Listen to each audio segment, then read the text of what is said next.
ఈ కుల నిర్మూలన అనేది మామూలుగా సాధ్యమయ్యేది కాదు. చాలా బహుముఖంగా పోరాటాలు జరగాలి. ఇంతకుముందే స్కైలాబ్ బాబు చెప్పినట్టు కేవీపీఎస్ గ్రామ గ్రామాల్లో జరిగే అత్యాచారాలు, అక్రమాలు, దౌర్జన్యాలు వీటన్నిటి మీద ప్రత్యక్ష కార్యాచరణ చేసి పోరాటం చేస్తుంది. కొన్ని విజయాలు కూడా సాధిస్తుంది. దోషుల్ని శిక్షించేదానికి చర్యలు తీసుకునేదానికి ప్రభుత్వం మీద ఒత్తిడి చేస్తుంది. అది కేవీపీఎస్ఏ కాదు, వేదిక మీద చాలామంది పెద్దలు ఉన్నారు. ఇతర సంఘాలని నడుపుతూ నాయకత్వం వహిస్తూ ఉండే సంఘాలు ఉన్నారు. వారు కూడా స్వతంత్రంగానూ అందరితోటి కలిసి అటువంటి ప్రయత్నాలే చేస్తున్నారు. ఇక్కడ హాజరు కాని చాలామంది పెద్దలు, చాలామంది కూడా శాయశక్తిలా ప్రయత్నం చేస్తున్నారు. ఇప్పుడు మనమందరం ప్రయత్నం చేయడం కాదు, ఇటువంటి పోరాటాలు గతంలో కూడా జరిగినాయి. డాక్టర్ బాబాసాహెబ్ అంబేద్కర్ చాలా పోరాటాలకి ప్రత్యక్ష నాయకత్వం వహించారు. ఈ మధ్యనే మహత్ పోరాటానికి సంబంధించిన ఉత్సవాలు కూడా జరిగినాయి. ఆ చెరువుని కొంత సుందరీకరించి అక్కడ ప్రభుత్వం కూడా కార్యక్రమం నిర్వహించింది ఆ పోరాటానికి చిహ్నంగా.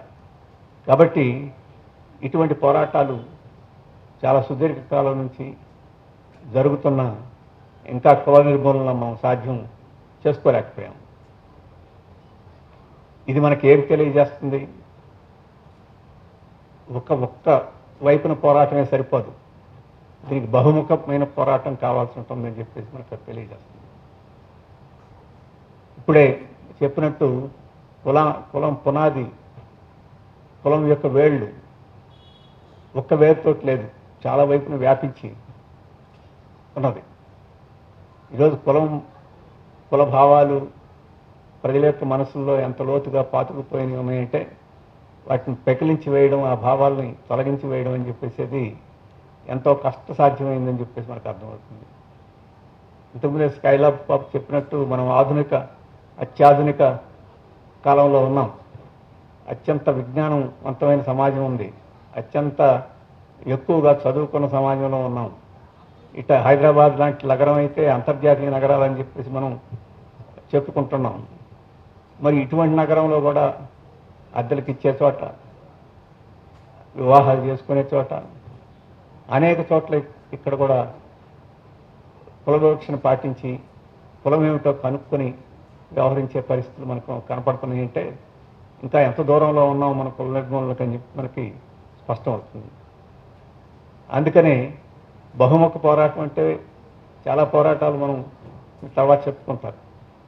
ఈ భావాలకు వ్యతిరేకంగా, కుల భావాలకు వ్యతిరేకంగా, కుల వ్యవస్థని సమర్థించే సిద్ధాంతాలకు వ్యతిరేకంగా మనం పోరాటం కూడా చేయాల్సిన అవసరం ఉంది. ఆ కుల భావాలకు వ్యతిరేకంగా పోరాటం చేయడంలో ఒక ముఖ్యమైన భాగం ఏంటంటే ఈ సాంస్కృతికోత్సవాలు.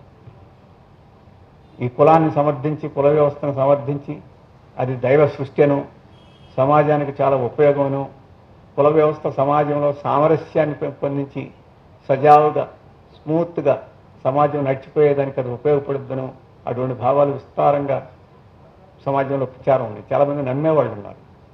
లేదా కులం పాటించడం జన్మ హక్కు అని చెప్పేసి నమ్మేవాళ్ళు ఉన్నారు. దైవ దత్తం అని చెప్పేసి నమ్మేవాళ్ళు ఉన్నారు. నిజంగానే నమ్మేవాళ్ళు ఉన్నారు. అటువంటి వాళ్ళందరి యొక్క బుర్రలు పాడైపోయినాయి అనుకుంటే ఉపయోగం లేదు. ఆ భావాలు వాళ్ళకి లాభం జరుగుతుంది, లాభకరంగా ఉంటాయి. అందుకనే ఆ భావాలను పట్టుకుని వెళ్ళాడుతుంటారు. అందుకనే ఆ భావాలను వ్యతిరేకంగా పోరాటమే కాదు, ఆ భావాల వల్ల వాళ్ళకి లాభం లేకుండా చేసే పరిస్థితులు కూడా మనం సృష్టించాలి. అది ఒక ముఖ్యమైన రంగం. అందుకని ఈ సాంస్కృతిక ఉద్యమాలు, సాంస్కృతిక పోరాటాలు ఈ భావజాల పోరాటంలో ముఖ్యమైన. మనం ప్రత్యక్ష కార్యాచరణలు, ఆచరణలో అదొక రకమైన ఇంకొక పోరాటం, అది కూడా సాగాలి. ఈ రెండు పోరాటాలు కూడా సాగవు. మొత్తం ఈ సమాజాన్నే మార్చాల్సిన అవసరం ఉంది. ఎందుకంటే కుల వ్యవస్థ ఈ సమాజంలో ఇంకా ఎందుకు కొనసాగుతుంది? ఈ కుల వ్యవస్థ వలన కొంతమందికి లాభం జరుగుతుంది కాబట్టి ఆ కుల వ్యవస్థని వాళ్ళు నాశనం చేయడానికి సిద్ధం కాదు. అందుకని కుల వ్యవస్థని ఈ సమాజంలో కొనసాగిస్తున్నారు. కుల వ్యవస్థ ఉండడం మూలంగా తక్కువ వేతనానికి కూలీలు దొరుకుతున్నారు. కుల వ్యవస్థ మూలంగా కుల వ్యవస్థ ఉండడం మూలంగా కొన్ని వృత్తులు హీనంగా చూడటం మూలంగా ఆ హీనమైన వృత్తుల్ని చేయడానికి ఎక్కువ ఖర్చు పెట్టకుండా సమాజంలో నడిచిపోతా ఉంది. అందుకని ఆ కుల వ్యవస్థ వారికి లాభకరంగా ఉంది. కుల వ్యవస్థ ఉండడం మూలంగా ప్రజల్ని, కార్మికుల్ని, రైతుల్ని వీళ్ళందరినీ చీలదీసి మొక్కలు చేసి భూస్వాములు, పెట్టుబడిదారులు తమ యొక్క పెత్తనాన్ని సాగించుకునే దానికి అవకాశంగా ఉంది. అందుకని కుల వ్యవస్థ వాళ్ళకి కావాల్సిన అవసరం ఉంది. బ్రిటిష్ వాళ్ళు ఈ దేశంలో కుల వ్యవస్థను ఎందుకని ప్రారంభంలో కొంత సంస్కరణ చేయడానికి ప్రయత్నం చేసి 1957 తర్వాత ఈ కుల వ్యవస్థను వారు కొనసాగించడానికి కోరుకున్నారు. ఈ కుల వ్యవస్థ ఉంటే ప్రజలు ఐక్యం కాకుండా ఉంటే బ్రిటిష్ పరిపాలన శాశ్వతంగా సాగించవచ్చు అనుకున్నారు. అందుకని అది కుల వ్యవస్థ కొనసాగించింది. ఇస్లాంలో కుల వ్యవస్థ లేదు, కానీ ఈ దేశానికి ఇస్లాం పాలకులు వచ్చారు. బాబర్ దగ్గర నుంచి, అక్బర్ దగ్గర నుంచి, ఔరంగజేబ్ దగ్గర నుంచి, అంతకుముందు ఇంకా చాలామంది లోడీలు ఇటువంటి వాళ్ళందరూ వచ్చారు. మరి ఇస్లాంలో కుల వ్యవస్థ లేకపోయినా వారి పాలనలో ఇంకా కుల వ్యవస్థ ఎందుకు కొనసాగింది? వారి ముస్లిం మత రాజులైనా కానీ వారికి కూడా కుల వ్యవస్థ చాలా లాభకరంగా ఉపయోగపడింది. దొరలకి వాళ్ళకి ఎదురు తిరగకుండా నిమ్మకునాలు దాసోహం అంటూ కాలు మొక్క బాంచనంటూ లొంగిపోవడం వలన ఆ దొరలు, భూస్వాములందరూ వీరందరికీ కప్పాలు కట్టి ఆ రకంగా ఉపయోగపడ్డారు. అందుకని మతాలు మారినా కుల వ్యవస్థను మారలేదు, పరిపాలకులు మారినా కుల వ్యవస్థలు మారలేదు. స్వాతంత్రం వచ్చిన తర్వాత చాలా పార్టీలు అధికారానికి వచ్చి పోయి ఉన్న కుల వ్యవస్థ మారలేదు. ఎందుకంటే ఈ సమాజంలో కొన్ని తరగతులకి కుల వ్యవస్థ ఉండడం అనేది చాలా లాభకరంగా ఉంది, చాలా ఆనందదాయకంగా ఉంటుంది. ఎవరు నీకు దాసోహం అంటారు? స్వచ్ఛందంగా వచ్చి నీకు నమస్కారం చేసి నీ ఎదర తల వంచుకొని చేతులు కట్టుకొని వంగి వంగి నమస్కారాలు చేస్తూ బతికేవాళ్ళు ఏ మనిషి సిద్ధమవుతారు? ఈ కుల వ్యవస్థ ఉంటే ఆ కుల వ్యవస్థే అటువంటి పద్ధతిలో మనుషులు వ్యవహరించేట్టుగా ఒత్తిడి చేస్తాయి. అందుకనే అధికారం కావాలనుకున్న వాళ్ళు, పదవిలో కావాలనుకున్న వాళ్ళు, దోపిడీ జరగాలనుకునే వాళ్ళు, సంపద పనిచేయకుండా సంపదని కొల్లగట్టుకోవాలనుకున్న వాళ్ళందరికీ ఈ కుల వ్యవస్థ ఉపయోగం. అందుకనే ఆ కుల వ్యవస్థ ఇంతకాలం కొనసాగుతుంది. ఆ కుల వ్యవస్థని మనం బయట నుంచి బద్దలు కొట్టకపోతే ఎంతకాలమైనా కొనసాగుతుంది. దానంతటా అది పోయేది కాదు. అది మనం అందరం నాశనం చేస్తే పోవాల్సిందే కుల వ్యవస్థ. అటువంటి బలం కలిగిన కుల వ్యవస్థని ఏదో ఒక పద్ధతిలో మనం పోరాడితే సరిపోదు. అందుకని ఆ భావజాలాన్ని మనం బద్దలు కొట్టాలి. బాబాసాహెబ్ అంబేద్కర్ ఆ ప్రయత్నం చేశాడు, కానీ ఆయన చేసిన ప్రయత్నం కూడా చాలా. ఆయన ఎన్నో పుస్తకాలు రాశాడు. ఆ పుస్తకాలన్నింటిలోనూ చీల్చి చెండాడాడు కుల వ్యవస్థని. కుల వ్యవస్థకి పునాదిగా ఉన్న భావాలన్నింటినీ ఏకిపారేశాడు. అంత ప్రభావవంతమైన సాహిత్యాన్ని వాటినన్నింటినీ సృష్టించారు. కానీ అది కూడా చాలడం లేదు, అంతకన్నా మించి మనం చేయాల్సిన అవసరం ఉంది. ఈ పుస్తకాలతోటే సరిపోయట్లేదు. అందుకని ఏ రంగంలోనైనా మనం ఆ పోరాటం కొనసాగించాలి. ఆ పోరాటంలో సాంస్కృతిక రంగం ఒక ముఖ్యమైనది. ఇప్పుడు సినిమాలు ఉన్నాయి. ఏ సినిమాల్లో కుల వ్యవస్థ గురించి ఎవరైనా మాట్లాడుతున్నారా? ఏ సినిమాలను చూపిస్తున్నారా? ఇప్పుడిప్పుడు మలయాళంలో, తమిళంలో అక్కడక్కడ కొద్దిగా ఈ కుల వ్యవస్థ గురించి కొద్దిమంది దర్శకులు రంగంలోకి తీసుకొస్తున్నారు. కానీ రంగంలోకి తీసుకొచ్చిన సినిమాలను కూడా ప్రజలు చూడనివ్వడం లేదు, వాటికి అంత ప్రచారం ఇవ్వడం లేదు. అయినా ఆ రంగంలో అక్కడక్కడ కొంతమంది కొద్దిగా ఇప్పుడు కనపడుతుంది. కానీ మిగతా మీరు ఏ టీవీ చూడండి, ఏ సినిమా చూడండి, ఏ ప్లాట్ఫామ్ చూడండి, ఎక్కడైనా అసలు భారతదేశంలో ఈ కుల వ్యవస్థ అనేది ఒకటి ఉంది. ఈ కుల వ్యవస్థ మూలంగా ప్రజలు అణిచివేయబడుతున్నారు, అవమానాలు పాలవుతున్నారు, ఎక్కట్లు పాలవుతున్నారు అని చెప్పి చూపించేదానికి, మాట్లాడేదానికి కూడా సిద్ధంగాని పరిస్థితి సంస్కృతిలో ఉందంటే, అంటే సమాజంలో ఉండే రుగ్మతలను ఈ రకంగా కప్పిపెట్టి మూత వేసి బయటికి కనపడకుండా చేసి ఆ రకంగా దాని పట్ల విముఖత కలిగేదానికి అవకాశం లేకుండా చేసే సంస్కృతి మనం ఈరోజు చూస్తున్నాం. అది బట్టబయలు చేయాలి. అది బట్టబయలు ఎంత స్థాయిలో చేస్తే అంత చేయాలి. అందుకనే మన కేవీపీఎస్ ఆంధ్రప్రదేశ్ కమిటీ వాళ్ళు ఒక చిన్న కులం మీద ప్రాచీన కాలం నుంచి ఇప్పుడు దాకా ఎవరెవరు ఏమేమి దాన్ని నిరసిస్తూ పాటలు రాశారు, పద్యాలు రాశారు, అటువంటి వాటిని సేకరించి ఒక పుస్తకం వేశారు. ఎంత కష్టపడి సేకరించినా ఒక పుస్తకానికి రాలేదు. ప్రేమ గురించి రాసిన కావ్యాలు పుస్తకాలని వేయమంటే ఇది ఎంత పెద్ద ట్రక్ లోడ్లు అవుతాయి. లేకపోతే అధికారం గురించి వాటి గురించి రాసిన పుస్తకాలు ఏమంటే అవి ట్రక్ లోడ్స్ అవుతాయి. కానీ అంటుంది అయినా ఆ వారసత్వాన్నైనా మనం అటువంటి వారసత్వాన్ని ఎందుకు మనం తెలుసుకోవాలి అని చెప్పంటే అటువంటి పెద్ద ఎత్తున ఈ సాంస్కృతిక రంగంలో మనం ముందుకు పోవాలి. దీన్నంతటినీ తిరస్కరించలేని అంగీకరించాల్సిన స్థితిని సృష్టించాల్సిన అవసరం ఉంది. దానికే కేవీపీఎస్ అనుకున్నది ఏంటంటే డాక్టర్ బాబాసాహెబ్ అంబేద్కర్ని మనం స్మరించుకుంటాం ఏప్రిల్ 14వ తేదీన ప్రతి సంవత్సరం. మీరు మన ట్యాంక్ బండ్ దగ్గర చూస్తే ఆ రోజు చాలా పెద్ద టెంట్ ప్రభుత్వం వేస్తుంది, చాలామంది అక్కడికి వస్తారు. అక్కడ మంచినీళ్ళు పంచేవాళ్ళు, సలివేంద్రం పెట్టేవాళ్ళు, పుస్తకాలు అమ్మేవాళ్ళు, రకరకాల వాళ్ళు ఉంటారు. ఇంకా ఇక్కడ తక్కువ. ఏప్రిల్ 14న ఢిల్లీ వెళ్తే పార్లమెంటు ముందు ఎటు చూసినా ఒక 400 స్టాల్స్ పెట్టి ఉంటాయి. ఆ స్టాల్స్లో ఉచిత అన్నం పెట్టేవాళ్ళు, భోజనం పెట్టేవాళ్ళు, మంచినీళ్ళు ఇచ్చేవాళ్ళు, కూల్ డ్రింక్స్ ఇచ్చేవాళ్ళు, వేసిన పుస్తకాలు అమ్మేవాళ్ళు, కరపత్రాలు పంచేవాళ్ళు, ఇవన్నీ అక్కడ ఉంటాయి. కానీ ఈ కుల వ్యవస్థ యొక్క మూలాలని బట్టబయలు చేసి దుర్మార్గాన్ని ఎండగట్టే కార్యక్రమాలు చాలా తక్కువగా ఉంటాయి. ఇంతకుముందు అయితే స్కైలాబ్ గారు చెప్పినట్టు కుల వ్యవస్థను ఎవరు వ్యతిరేకిస్తున్నారు, ఎవరు అనుకూలిస్తున్నారు, అంబేద్కర్ అంటే గౌరవం ఎవరికి, లేకపోతే అంబేద్కర్కి దండలేస్తే ఓట్లు వస్తాయి అనుకునేవాళ్ళు ఎవరు అని చెప్పేసి విచక్షణ మనకు కూడా అర్థం కాదు. అంబేద్కర్ మునిగిపోయాయన్ని దండలు కనపడతాయి అక్కడ. ఆ దండలు తీసేసి అంబేద్కర్ ఎక్కడ ఉన్నాడో వెతుక్కోవాల్సినంత పరిస్థితి ఉంటుంది ఆ రోజు.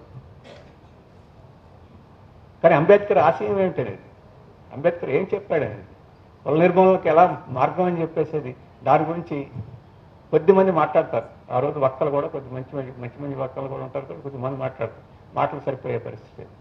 అందుకనే కేవీపీఎస్ భావించింది ఏంటంటే ఆ రోజుని అంబేద్కర్ని దండలు వేసి ఆ రకంగా మొక్కుబడిగా ఆ రోజు పండగ రోజు దేవుడికి కొబ్బరికాయ కొట్టి ఆయనకి చూపించి మనం తినేసినట్టు అంబేద్కర్ని ఆ రకంగా చేయకూడదు. అంబేద్కర్ ఆ రకంగా కోరుకోలేదు. ఆ రోజున ఏమైనా మనం జ్ఞాపకం పెట్టుకొని ఆయన జ్ఞాపకం పెట్టుకోవాలంటే ఆ రోజు మనం కుల వ్యవస్థ మీద పోరాడే కార్యక్రమం చేయాలి. అది సాంస్కృతిక కార్యక్రమం, ప్రత్యక్ష కార్యక్రమం ఏదో ఒకటి చేయాలి. అట్లాంటిది ఉంటేనే ఆయనకు నిజమైన నివాళని చెప్పేసి అనుకుని సాంస్కృతిక ఉత్సవాలు జరపాలని చెప్పేసి అది ఇప్పుడు ప్రారంభమైంది. అది నిరంతరం సాగాలి, రాబోయే కాలంలో కూడా సాగాలి అనేది. సాంస్కృతిక రంగంలో కూడా బలహీన వర్గాలే సంస్కృతికి పెట్టని కోటగా ఉన్నాయి. ఈరోజు ఎవరు జానపద పాటలు ఎవరు సృష్టించారు? వాయిద్యాలని ఎవరు సృష్టించారు? ఎవరు పాటలు సృష్టించారు?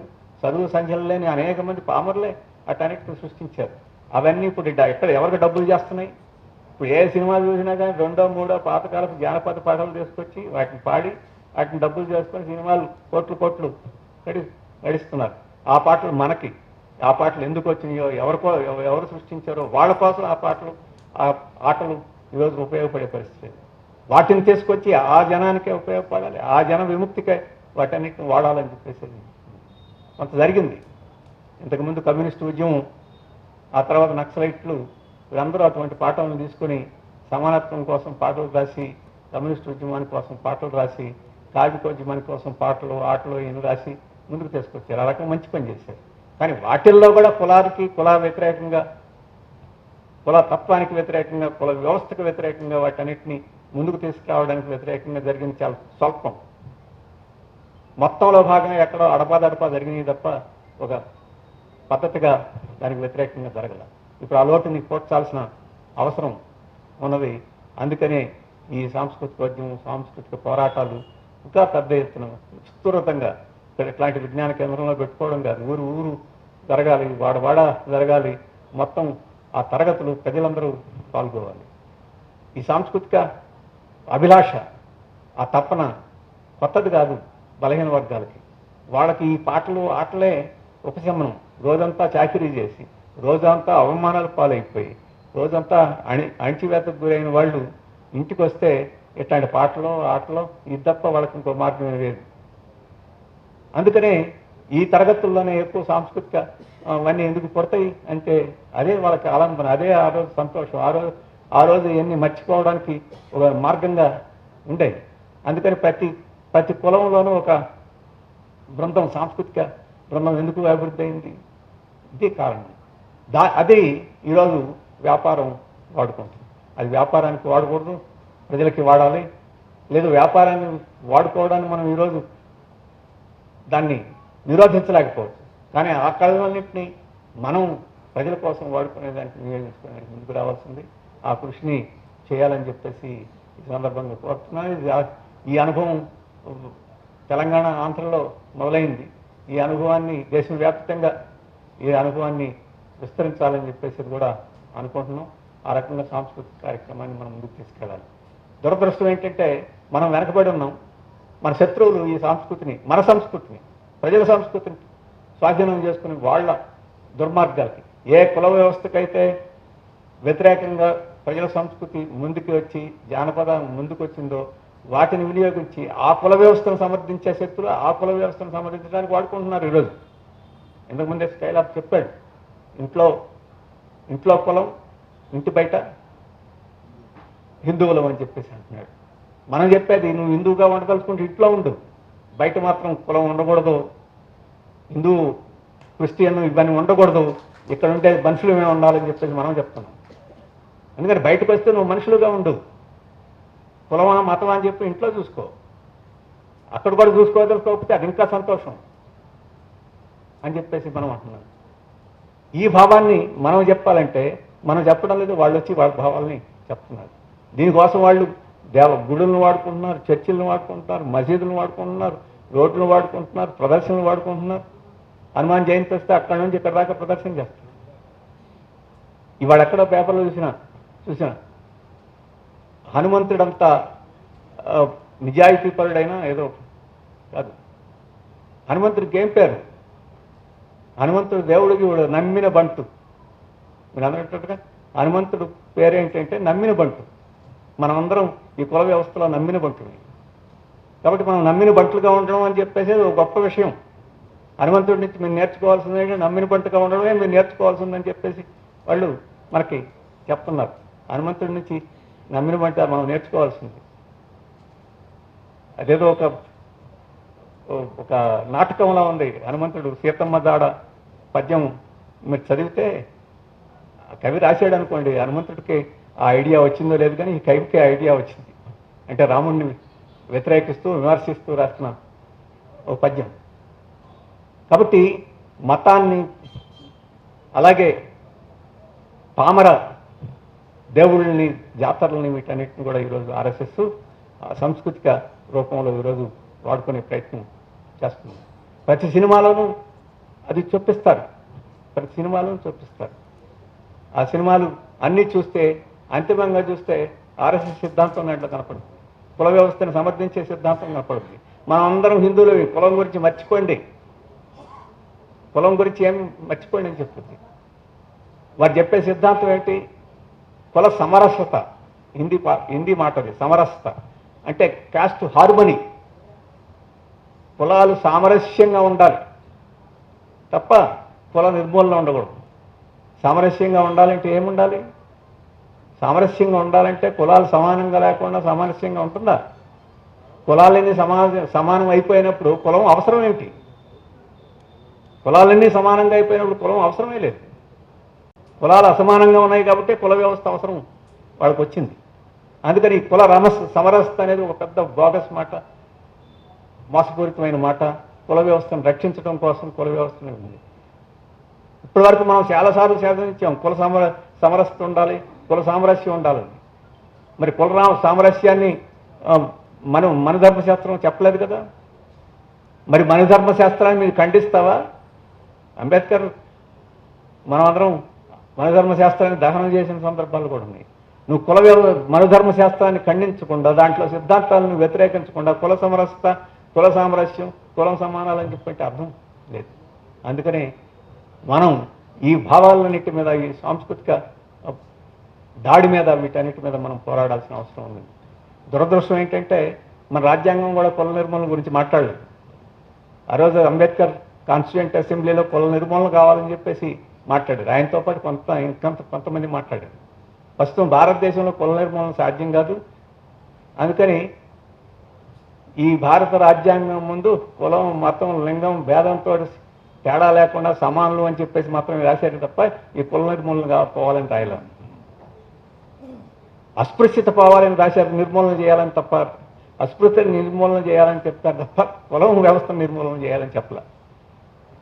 అంబేద్కర్ మాట నగ్గలేదు అక్కడ. కాన్స్టిట్యూయెంట్ అసెంబ్లీలో అంబేద్కర్ ఒకటే కదా, చాలామంది ఉన్నారు. సరే, ఆ రోజుకి ఆ రాజ్యాంగంలో పొందుపరిచిన విషయాలు చాలా గొప్ప విషయాలు అని చెప్పి అనుకుని ముందుకి పోవాల్సిన పరిస్థితి వచ్చింది. కానీ కుల నిర్మూలన లేకపోతే కుల సమానత్వం వచ్చే, మానవ సమానత్వం వచ్చే సమస్య లేదు, వ్యవస్థ సోషలిస్ట్ వ్యవస్థలోకి పోయే సమస్య లేదు. అందుకని దాని మీద అన్ని రకాలైన పోరాటాలు మనం చేయాల్సిన అవసరం ఉందని చెప్పేసి మనం గుర్తెరిగి దానికి సాంస్కృతిక రంగంలో పోరాటం, సాంస్కృతిక ఉత్సవాలని, ప్రజల సంస్కృతిని ప్రజల్లోకి తీసుకెళ్ళడం, కుల నిర్మూలన అనేది సాంస్కృతిక ఉద్యమంలో భాగంగా చేయడం అని చెప్పేసి ఒక ముఖ్యమైన కర్తవ్యంగా మనం భావించాలి. ఆ రకంగా భావించే కేవీపీఎస్ ఈరోజు కృషి చేస్తుంది. ఆ భావాలతోటి ఏకీభావం పొందిన మిత్రులు, పెద్దలు వారు కూడా ఈ కార్యక్రమంలో పాల్గొంటున్నారంటే అది ఎంతో సంతోషం.